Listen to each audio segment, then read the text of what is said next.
हो हो हो हो. आणि सर तुमचं? हो. मला माहिती आहे लग्नाआधी तुम्ही काय होतात, काय होतात तुम्ही दोघं, आणि आता काय झालंय.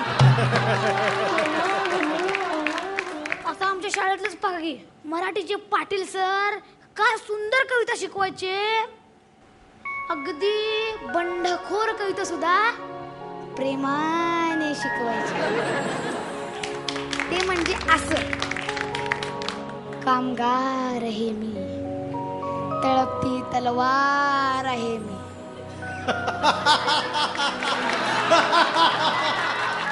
सारस्वतांनो तयार व्हा, थोडासा गुन्हा करणार आहे मी. पण लग्नानंतर ते प्रेमळ कविता सुद्धा रागाने म्हणू लागले. ते म्हणजे असं, काढ काढ प्रिय काढ, ती गळ्यातले चांदण्याचे हात काढ, नाहीतर कलम करू. पाटील सरांची अशी अवस्था. विज्ञानच्या देशपांडे सरांचं काही वेगळं नव्हतं.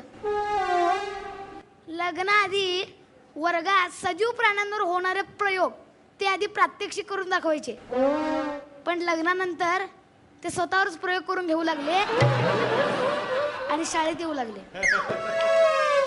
कधी डोपर फुटलेलं, कधी गुडघ्याची वाटी फुटलेलं, कधी कोबर फुटलेलं, कधी गाल सुजलेला. त्यांचे ते फुटलेले डोके पाहून आम्हाला वाटायचे हा लाटण्याचाच प्रयोग असावा.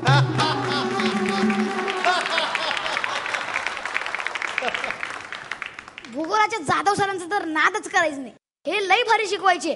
या वृत्तावरून त्या वृत्तावर, त्या वृत्तावरून या वृत्तावर प्रत्येक ग्रहाची खडा ना खडा माहिती द्यायची. शाळा सुटली तरी शाळेतच थांबायचे. पण लग्नानंतर शाळा सुटायची आधीच घरी जाऊ लागले. मॅडमांचं पण काही वेगळं नव्हतं.